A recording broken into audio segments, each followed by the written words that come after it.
and the not divulging it. But those divulge the faults of others, who have been injured by them, because they observe their conduct, and also those who are given to defamation (for if they defame those who have not acted wrong, much more will they defame those that have). Those also divulge what they see or hear, who are attentive to the faults of others, such as those that deride, and comic poets ; for in a certain respect they are given to defamation, and are babblers. Men likewise are ashamed before those by whom they have never been repulsed, but have obtained what they wished ; for they are disposed towards them, as towards persons whom they admire. Hence, also, they feel shame before those who have for the first time asked any thing of them, as not having yet done any thing by which they might lose their good opinion. Of this kind likewise are such as recently wish to be friends ; for they have perceived qualities of the most excellent nature in us. Hence, the answer of Euripides to the Syracusans was well, when they desired his friendship. Among those likewise who were formerly known to us we feel shame before such of them as are not conscious of any crime we may have committed. Men also are not only ashamed of disgraceful things, but of the indications of such things. Thus, for instance, they are not only ashamed of the act of venery, but likewise of the indications of it. And not only when they do base things, but when they speak of them. In a similar manner, also, they are not only ashamed before the above mentioned persons, but before those who may divulge their actions to them, such as the servants and friends of these. In short, men are not ashamed before those whose opinion with respect to veracity is despised by many persons ; for no one is ashamed before children and brutes. Nor are men ashamed of the same things before persons that they know, and those who are unknown to them ; but before those whom they know they are ashamed of such things as are base in reality, and before those that are unknown, of such things as are legally base. Men, likewise, when they are ashamed, are affected in the following manner. In the first place, when they are present with persons of such a description as we have shown those to be before whom they are ashamed. But these were such as are either admired by them, or who admire them, or by whom they wish to be admired, or from whom they are in want of something advantageous, which they will not obtain if they are without renown. Men also are ashamed when they are seen by such persons as these. As Cydias the orator said respecting the division of the lands in Samos. For he desired the Athenians to suppose that they were surrounded by the Greeks in a circle, not only as hearers, but as spectators of their decrees. And they are likewise ashamed if such persons are near them, or are likely to be spectators of their actions. Hence, those that are unfortunate are unwilling to be seen by those that emulate them, for emulators are admirers.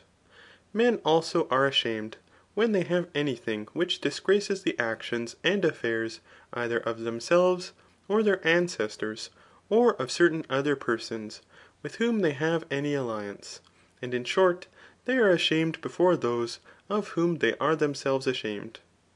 But these are such persons as the above mentioned, and those who are referred to them, of whom they have been the preceptors or counsellors. They are likewise ashamed if there are other persons resembling themselves, with whom they contend for honorary distinctions. For from shame they both do and omit to do things on account of men of this description. Men also feel more ashamed when they are about to be seen, and converse openly with those who are conscious of their actions. Hence Antipho the poet, when he was led to punishment by the command of Dionysius, on seeing those who were to be executed with him, having their faces covered as they passed through the gates of the prison, said, Why do you cover your faces? Will any one of these see you tomorrow? And thus much concerning shame. But with respect to imprudence, it is evident that we shall abound with what is to be said about it from contraries. CHAPTER 9.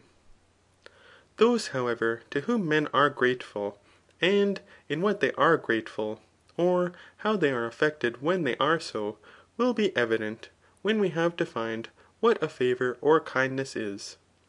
Let a favour, therefore, be that according to which he who possesses a thing is said to confer a favour on him who is in want of it, not that he may receive any thing from him, nor that any advantage may accrue to the giver, but that he who is in want may be benefited. But a favour is great when it is conferred, either on one who is very much in want of it, or the favour itself consists of things which are great and difficult to obtain, or is bestowed opportunely, or when he who bestows it is the only one, or the first that bestows it, or who especially bestows it. Wants, however, are appetites or desires, and of these particularly such as are accompanied with pain when the desired object is not obtained. But of this kind are such desires as love, and also those which take place in the maladies of the body, and in dangers. For he who is in danger desires, and likewise he who is in pain. Hence, those who relieve men that are in poverty or in exile, though the relief be but small, yet on account of the magnitude of the want, and the seasonableness of the relief, they confer a favour, as was the case with him who gave a mat to a poor exile in the Lyceum. It is necessary, therefore, that he who confers a favour must especially confer it in the above mentioned circumstances, but if not in these, in such as are equal or greater. Hence, since it is evident when and in what things a favour is to be conferred, and how those are affected that bestow a favour, it is likewise manifest that from hence arguments must be derived for the purpose of showing that others are or have been in such like pain and want, and that those who relieved them in such want relieved them by supplying what was mentioned.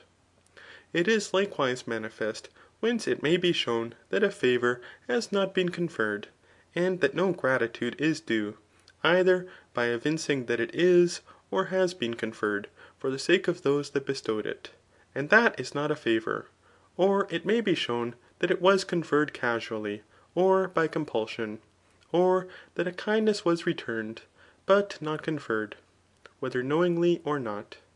For in both ways one thing is given for another, so that neither in this way will it be a favour. What we have said likewise must be considered in all the categories. For it is a favour, either because this particular thing is given, or so much, or a thing of such a quality, or at such a time, or in such a place.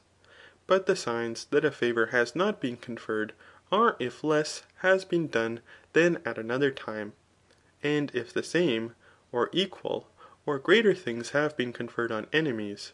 For it is evident in this case that these things have not been bestowed for our sakes, or if things of a vile nature have been bestowed knowingly, for no one will acknowledge that he is in want of vile things. And thus much concerning conferring, and not conferring a favour. End of chapter 9 of book 1. Recording in memory of Mitchell Edwards.